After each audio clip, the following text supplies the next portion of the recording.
On October 22nd, 2006, a priest named Father Raimundo Reina, everyone calls him Father Rayito, was celebrating the closing mass for a parish retreat in Tixla, Mexico. Tixla is a town of about 23,000 people in the state of Guerrero in southwestern Mexico.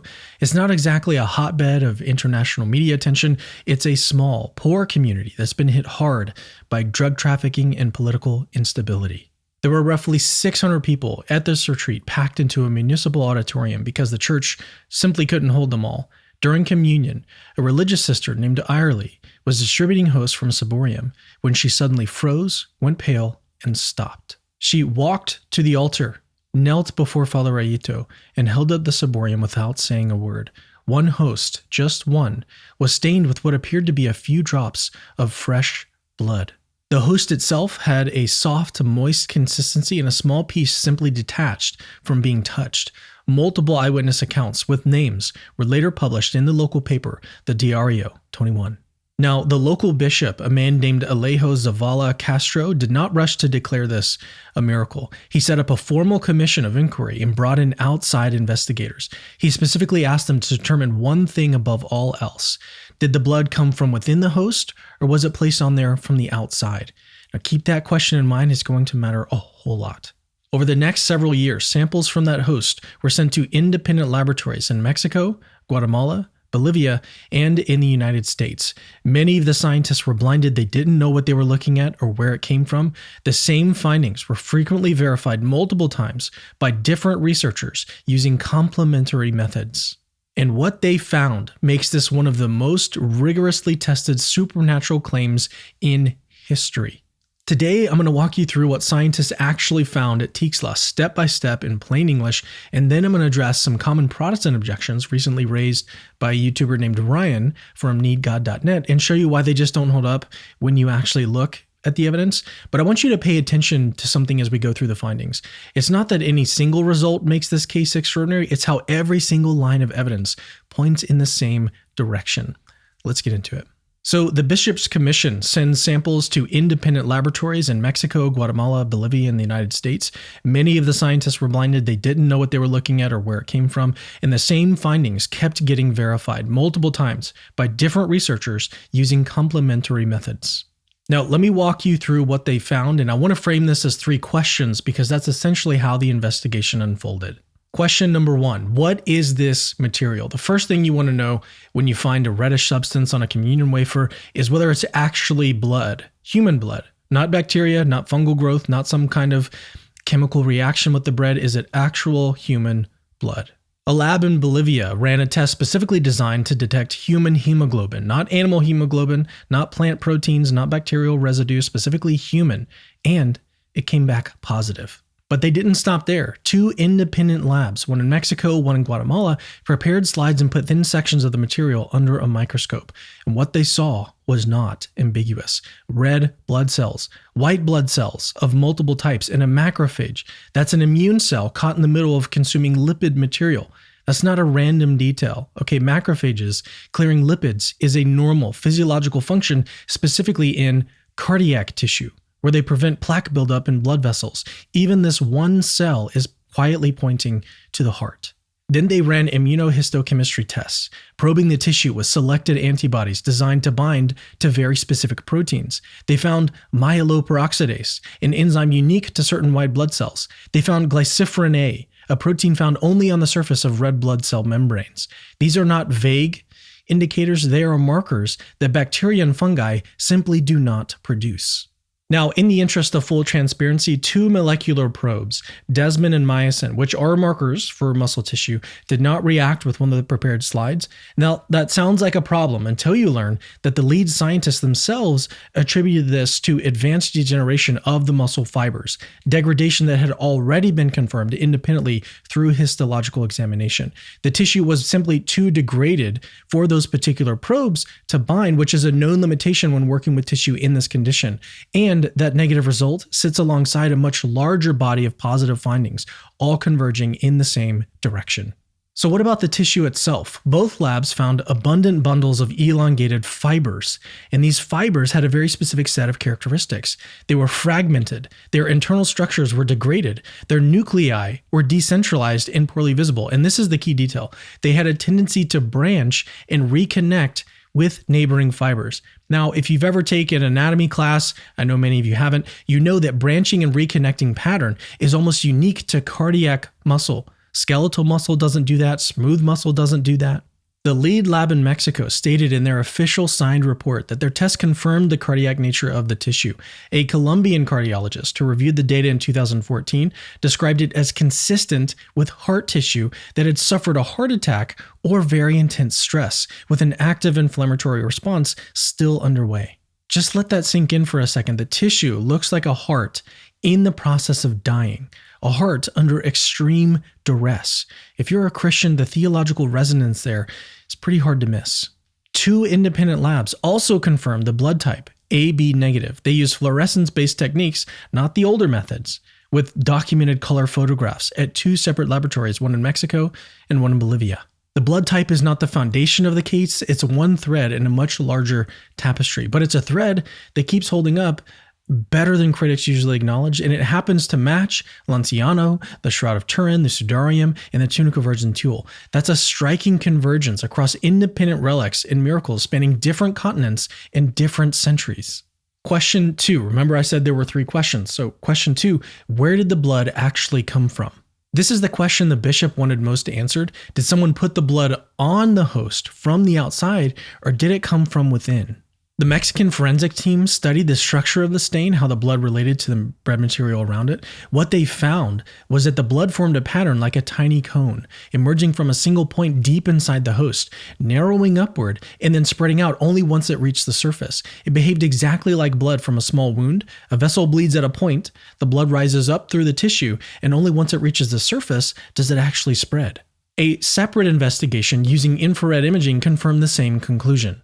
This is a very serious problem for anyone who wants to explain this away. If someone had just merely dripped blood onto the host from the outside, it would have soaked through the bread uniformly, the way that any liquid soaks into bread. Instead, it's doing the opposite, emerging from within. The bishop got his answer. This is arguably the single most damaging find for both the fraud hypothesis and the contamination hypothesis. Question number 3. How is any of this still here? In February 2010, more than 3 years after the original event, an imaging specialist examined the host using a high-powered digital microscope with UV light. Beneath the surface layer of coagulated blood, he found something that by every ordinary biological standard should not have been there: fresh blood. The tissue had never been refrigerated, never treated with preservatives. It had been kept at room temperature in non-sterile conditions for over 3 years. White blood cells typically die and dissolve within days outside of the body, but here they were, intact, and at least in one case, actively functioning. And in 2011, when a new fragment was extracted for further testing, the host itself, the bread, presented to the scalpel as perfectly soft and fresh, like bread baked that morning. 4 years later, no staleness, no hardening, no degradation.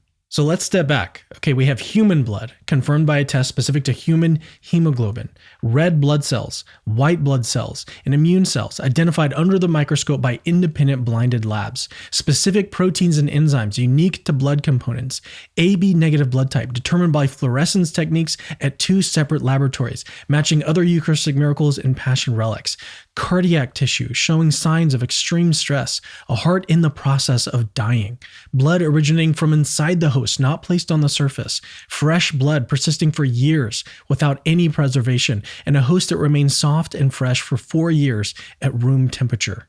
That's not like one strange coincidence. This is a convergence of multiple independent lines of evidence from multiple independent labs in multiple countries, all pointing in the same direction. And the question every honest person has to ask is, what explanation actually counts for all of it? Now, recently, a Protestant YouTuber named Ryan from a channel called needgod.net put out a video raising 3 objections to Eucharistic miracles. I'm not framing this video as a response video because most of you probably haven't heard of it. The arguments aren't original to him. They're the standard sort of Protestant objections we hear from a lot of people, but they're worth addressing because they do sound reasonable at first glance, and I think Ryan is raising them sincerely. Let's start with his first objection. Number one, Catholic scientists are coming out now saying that all the Eucharistic miracles are unsubstantiated. Now, this is important because it's not like it's atheists or Protestants coming out saying that the Eucharistic miracles are unsubstantiated. This is Catholic scientists. So the first objection is that Catholic scientists say that the miracles are unsubstantiated. Bacteria can explain the reddish hosts. Ryan leans heavily on the work of Dr. Kelly Kurse, a Catholic immunologist who ran a controlled experiment using unconsecrated hosts in water and found that about 15% developed a reddish discoloration from bacterial and fungal growth. That's real science and is genuinely useful. Nobody disputes that. So with one of the most famous Eucharistic miracles, the one that happened in Argentina in 1995, a host was found in a candle holder near the back of the church. It was placed in water, and after 11 days, a reddish substance appeared on it. That's similar to what happened in Poland in 2008. A host was found on the steps of the altar. A week later, it was covered in a red substance after being put in water. And so Kurse devised, for the very first time ever, a set of controlled experiments. And so he obtained a bunch of unconsecrated communion wafers and then did the same sort of thing. He placed it on the ground and then put it in water for about 10 days. And after 10 days, 15% of the wafers had formed a reddish substance on the surface, exactly like the photos that we've seen with the Eucharistic miracles. And so using molecular biological techniques, they show that the reddish substance was just fungus and bacteria.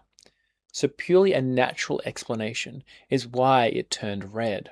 But notice what Ryan is actually describing here, okay? Every case he mentions, Buenos Aires and the one in Poland, follows the same template. A host gets dropped on the ground, it gets placed in water, and days or weeks later develops this reddish color.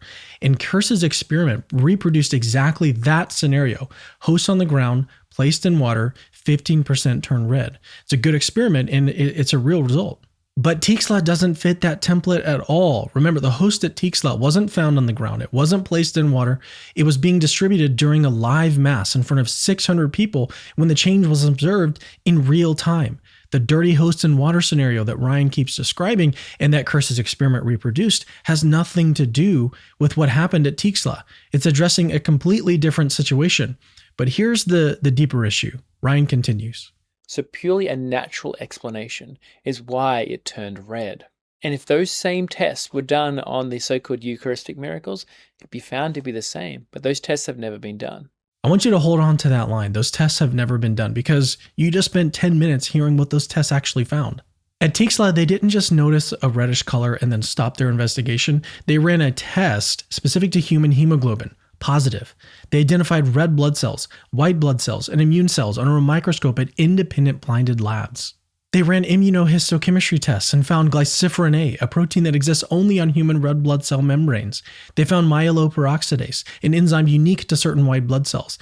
They identified cardiac muscle tissue by its branching and reconnecting fiber structure. They confirmed blood type AB negative using fluorescence-based techniques at 2 separate laboratories. They found the blood originating from inside the host, not on the surface. And they found fresh blood persisting for years without preservation. Those are exactly the kinds of tests that Ryan says were never done. They were done, and bacteria and fungi don't produce any of those results. In fact, bacteria thrives on moisture. You see, bacteria is easily picked up from the ground or wherever it happens to be, and then put with water, moisture, it's going to make the bacteria thrive. Just think about with any food, even at your home. If you get a piece of food at your home and then you drop it on the ground, and then after a while you put it into some water, leave it there for a week or two, it's probably going to start changing color. That's not a miracle. It's just biology. Look, obviously Ryan is right about that. Bread getting moldy in water is just biology. No one is disputing that. But what's happening at Tixla isn't bread changing color. It's a host containing identifiable human immune cells, cardiac muscle tissue, and blood emerging from the interior of the bread. Those are very different phenomena and they require very different explanations. Ryan also raises the point that bacteria can carry A and B antigens, which is true. Certain bacteria do have surface molecules that can cross-react with blood typing agents, but that objection only has force if AB typing is the only evidence you have. At Tixla, the AB result sits on the top of a mountain of corroborating evidence. You need bacteria that simultaneously mimics human hemoglobin, glycophorin A, myeloperoxidase, white blood cells, and cardiac muscle fibers, and do it all in a pattern that fooled every scientist at every lab involved. At a certain point, the simpler explanation is just that, look, it's actually human heart tissue. It's also worth noting that at Legnica, another famous Eucharistic miracle case in Poland, investigators went even further and ran a dedicated stain specifically designed to detect fungi, yeast, algae, and spores. It came back negative. They also tested for bacteria and ruled that out. So across the broader body of evidence, this objection has been directly addressed. So just to be clear about what happened here, Ryan's first objection is that bacteria can make bread turn red, and that the kind of rigorous testing that would rule this out has never been performed. Both claims are addressed by the evidence from Tixla that he never discusses. He never mentions human hemoglobin, never mentions cardiac tissue, never mentions that the blood was shown to originate from inside the host, never mentions that fresh blood was found years later beneath the coagulated surface. He's engaging with the most general, pop-level version of the claim, hosts turn red, and that's just not what the serious evidence looks like. Now let's get to his second objection. Problem number 2 is that we don't have anything to compare it to because we don't have Jesus' body or DNA. We don't have a sample of Jesus' blood. We don't even know what his physical tissue would have looked like. And so without that baseline, any claim about a miracle being literally Jesus' flesh or blood is impossible to verify. In science, identification requires a known reference sample. For DNA, you need a confirmed sample to match against. And for blood type or tissue markers, you need standards for comparison. And since Jesus lived 2,000 years ago, there is no authenticated sample of his physical body that we have in our possession today. So even if they could prove that it was human flesh or human blood, that wouldn't necessarily prove that it's Jesus's. So that's another huge problem for these so-called Eucharistic miracles. So objection number 2 is that we don't have Jesus' DNA, so we can't verify that it's his. Now, this might sound somewhat reasonable, but it misunderstands the argument entirely. The apologetic case has never been, we found tissue, we matched it to Jesus' dental records, case closed. The argument is that finding human cardiac tissue from a dying heart, inside a consecrated communion wafer is an event that demands explanation. The question isn't whose DNA is this. The question is, how did any human heart tissue get inside of this piece of bread? And the fraud hypothesis is just deeply, deeply implausible. You need someone to obtain fresh, stressed human heart tissue, the kind you see during like an active heart attack with living white blood cells still present, and then somehow manage to embed it inside of a host in a way that makes the blood emerge from the interior rather than the surface, all without anyone among the 600 attendees noticing, and then have it survive for years without preservation. Oh, and you'd also need to pull off the same kind of fraud like independently on different continents, across different decades with different investigators, and have all of them somehow converge on AB blood type. At some point, the fraud hypothesis requires more faith than the miracle does itself. There's also a much deeper problem with this objection. If taken seriously, it would rule out any physical miracle as evidence for anything, since we'll never have a divine reference sample to compare against. That is not a reasonable standard of evidence. It's a standard designed so that no evidence could actually ever count. And notice Ryan doesn't engage with the cardiac tissue finding, the internal origin of the blood, the preservation anomalies. He's still responding to the weakest version of the claim. Someone says a host has a red color on it, rather than what the labs actually reported. But okay, here's Ryan's third objection. Problem number 3. What does it even show? Let's say hypothetically the bread did turn into human flesh. What would it prove? Does it prove transubstantiation is correct? No, because they say the accidents don't change, and this would be a changing of the accidents, the outward look of the thing. Because under the Catholic view, they say the substance changes, but not the look of the thing. And if you did a chemical test, it'll still be bread, it'll still be wine. So it wouldn't prove transubstantiation. It wouldn't prove the Catholic Church because their doctrine is that, again, the accidents don't change. Ryan's third objection is that even if real, it doesn't prove transubstantiation, and Satan could be doing it. So 2 things here. First, a theological point. Ryan says Eucharistic miracles can't confirm transubstantiation because Catholic theology teaches that the accidents, the physical appearances, don't change during the Eucharist, and yet in these miracles, they obviously do. So isn't that some sort of contradiction? Well, no, and this is actually pretty straightforward. Okay, the standard response among Catholic theologians, going back to Thomas Aquinas himself, is that a Eucharistic miracle involves two miracles, not just one. The first miracle is transubstantiation itself. At every valid Mass, the substance of bread and wine becomes the body and blood of Christ, while the accidents, the appearances, remain unchanged. That's the ordinary Eucharistic change, and it happens every time. The second miracle is the extraordinary one. God, on rare occasions, chooses to also change the accidents, the visible appearances, to reveal what has already happened at the level of substance. He's sort of pulling back the curtain on what is already there. So a Eucharistic miracle doesn't contradict the doctrine of transubstantiation. It's an additional act of God, performed on top of it to make visible what is normally invisible. It confirms the doctrine by way of a second, extraordinary intervention. And once you understand this distinction, the objection just completely dissolves. Secondly, though, we need to address the Satan card. Ryan appeals to Matthew 24:24 and 2 Thessalonians 2:9, passages warning about false signs and wonders. But we also know that Satan could be empowering miracles like this too. What do you mean? Matthew 24:24. For false Christs and false prophets will arise and perform great signs and wonders, so as to lead astray, if possible, even the elect. So even if someone did do a miracle, the Bible warns us that false Christs and false prophets will do that. Are we supposed to listen to them just because they did some miracles? No. Or in 2 Thessalonians, it talks about the man of lawlessness, the Antichrist. And it says, the coming of the lawless one is by the activity of Satan, with all power and false signs and wonders, and with all wicked deception for those who are perishing, because they refuse to love the truth and so be saved. So miracles in and of themselves are not an authenticator that we need to listen to that person. These are very important passages, worth taking seriously, but I think this move, if applied consistently, proves just way too much. If any miracle can be attributed to Satan, then Ryan has no principled basis for affirming any miracle at all, including healings at his own church, answers to prayer, or any other work of God. The passages he cites warn about signs performed by false prophets to lead people away from the true God. But Eucharistic miracles point people directly to the sacrifice of Christ. They depict a heart in agony, the passion made physically present. It's hard to see how Satan benefits from directing people's attention to the suffering of the Son of God. What the biblical passages actually teach is discernment. You examine the content of the teaching alongside of the signs. And the teaching that Eucharistic miracles confirm is not some novel doctrine invented in the Middle Ages. It's the real presence of Christ in the Eucharist, which was believed by the earliest Christians. So while we're on the subject, I should also mention that Eucharistic miracles don't exist in a vacuum. They confirm a doctrine that goes back to the very earliest beginnings of Christianity. I'm not talking about the Middle Ages. I'm not talking about the Reformation. I'm not talking about the 4th century. I'm talking about the 1st century. Right now, we're in the middle of a series reading and understanding the letters from early church fathers. In our first episodes, we're focusing on the 7 letters from St. Ignatius of Antioch.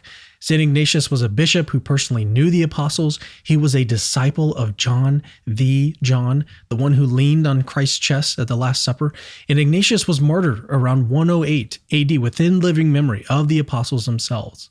On his way to be executed in Rome, he wrote a series of letters to various churches. And in his letter to the Smyrnians, he says this about certain heretics. They abstain from the Eucharist and from prayer because they do not confess that the Eucharist is the flesh of our Savior Jesus Christ, flesh which suffered for our sins and which the Father in his goodness raised up again. That's not a medieval theologian. That's not a counter-Reformation polemicist. That is a man who learned his faith directly from the apostles, writing within decades of their death, treating the real presence of Christ in the Eucharist as an established, non-negotiable fact. So much so that denying it was a mark of heresy. And notice the language, flesh which suffered for our sins. The Eucharist for the earliest Christians was not a memorial of an absent friend. It was the flesh of Christ, inseparable from his passion. When we look at Tixla and see stressed cardiac tissue, a heart in the process of dying, we're seeing exactly what Ignatius was describing nearly 2,000 years ago. This is the faith of the earliest Christians. And the Eucharistic miracles, Tixla included, are God's ongoing confirmation of it. Not because the doctrine needs confirmation, it doesn't. It stands on the authority of Christ and the witness of the Apostolic Church, but because God, in his generosity, continues to provide signs for those with eyes to see. Now, one more thing before we close. Ryan tries to compare Eucharistic adoration to the golden calf incident in Exodus 32. He even invents a hypothetical door church that worships a door because Jesus said, "I am the door." They think God is that wafer that's right there, or that wafer is God. But if that's not something the Bible ever teaches, which it doesn't, then this would be a way of committing gross idolatry. It's actually quite similar to what the people did back in Moses' day. When he was up on Mount Sinai, Aaron was down beneath looking after the people, and Aaron said to them, "Take off the rings of gold that are in your ears of your wives, your sons, and your daughters, and bring them to me." And so all the people took off the rings of gold that were in their ears and brought them to Aaron. Have a look what he does with it. And he received the gold from their hand and fashioned it with a graving tool and made a golden calf. And they said, "These are your gods, O Israel, who brought you up out of the land of Egypt." Now, are they worshipping like Baal here? Who are they worshipping? Let's have a look what Aaron says. When Aaron saw this, he built an altar before it. Before what? The golden calf. And Aaron made a proclamation and said, "Tomorrow shall be a feast to the Lord." The Lord here being the word Yahweh. So notice, they're still thinking that they're worshipping Yahweh, but they're thinking that the golden calf is Yahweh. And yet that is gross idolatry, and we see God wiping out plenty of them for this terrible sin. But let's say there was a church who took the line of John 10 seriously, "I am the door," and they said, look, at our church, when the priest says some certain words of consecration, we have a really big wooden door in our church, and what happens is that door turns into Jesus, literally. Now, the substance changes, but it still looks like a wooden door. It's got a handle even, but it's really Jesus. So go ahead, spend some time doing some Eucharistic adoration. Wouldn't that still be idolatry? Worshipping the door, which they claim is Jesus, but it's still really just a door. Same thing with the Eucharist. It's it's a creative analogy, but it only works if you've already assumed that Catholic Eucharistic theology is false. The golden calf was an unauthorized image invented by Israel on their own initiative, in direct rebellion against God's explicit commands.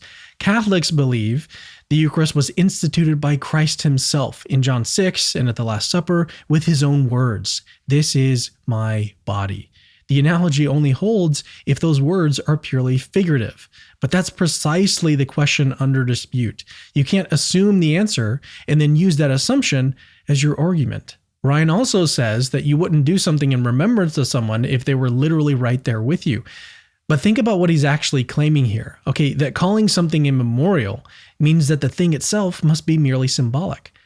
That's it's a complete non sequitur. Okay, remembrance tells you something about the act itself. It doesn't tell you anything about what's on the table. And the proof is the Passover itself, the very meal that Jesus was recasting.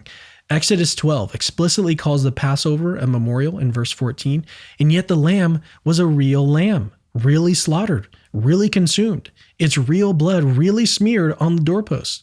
The memorial character of the meal didn't make the lamb symbolic. It connected each generation to the original saving event. So when Jesus takes that meal and says, "Do this in remembrance of me," his audience would not have heard this and said, well, obviously he's like talking symbolically. They'd been celebrating a memorial with a real sacrifice their entire lives. The question is what Jesus is replacing the lamb with. And his answer is, "This is my body." And keep in mind, 5 verses later, after the remembrance language in 1 Corinthians 11, Paul says that whoever eats and drinks unworthily is guilty of the body and the blood of the Lord, and then condemns them for not discerning the body. That's the same passage, the same letter. It's a single unit of thought. If this is a bare memorial, how is someone guilty of Christ's body by eating bread wrong? And then there's obviously John 6, where Jesus says, unless you eat the flesh of the Son of Man and drink his blood, you have no life in you. The crowd found this so offensive that many of his disciples actually left him. If he was speaking just metaphorically, that would have been the easiest clarification in the world, but instead he doubled down and let them walk away.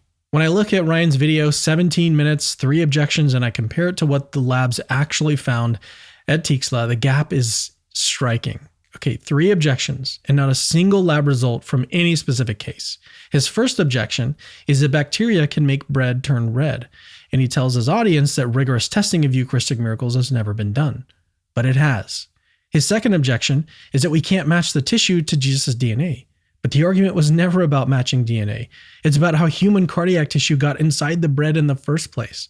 His third objection is that it could be Satan, but this objection prevents him from affirming any miracle, including the resurrection itself. After all, isn't that what the Pharisees said of Jesus' miracles? Every one of his objections targets a version of the evidence he didn't look at closely enough to accurately describe.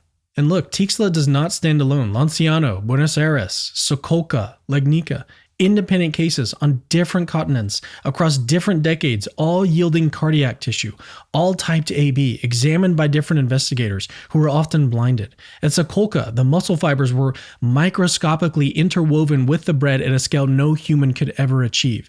At Legnica, dedicated stains specifically ruled out bacteria and fungi. Ethan Muse has written a superb, detailed article on Lanciano. I'll link it below. And if you want the full deep dive on any one of these cases, just let me know in the comments. I'd be more than happy to do that. Now, look, the evidence is not perfect. Okay, nobody claims that it is perfect. We don't have a full DNA profile. Some molecular probes didn't react, though the scientists themselves attributed that to tissue degradation, which was independently confirmed. There are aspects we'd love to have more data on. But here's what we do have. Human blood confirmed by tests specific to our species. Cardiac tissue from a heart under extreme stress. Blood that originates from inside of the bread. Fresh blood persisting for years with no preservation. A host that stayed soft for 4 years at room temperature. And all of it converging on AB negative, the rarest blood type in the world, matching every other tested Eucharistic miracle and the major passion relics. The question isn't whether the evidence is perfect. The question is, what explanation actually accounts for all of it? Because the only one that does is the one that the church has been offering for 2,000 years. If you want to go deeper on this, I highly recommend Dr. Franco Serafini's book. He's a cardiologist who traveled the world to examine these cases firsthand. I'll also link Ethan's article on Lanciano below. And if you want to see where the earliest Christians stood on the Eucharist, keep an eye out for my ongoing series on the Church Fathers with Dr. Stephen Boyce, linked below. If you found this video helpful, like and subscribe, share it with a friend who's maybe wrestling with these questions. Also, you can support my work by becoming a channel member. Channel members get early access to videos just like this one. Oh, and by the way, Catholicism is true.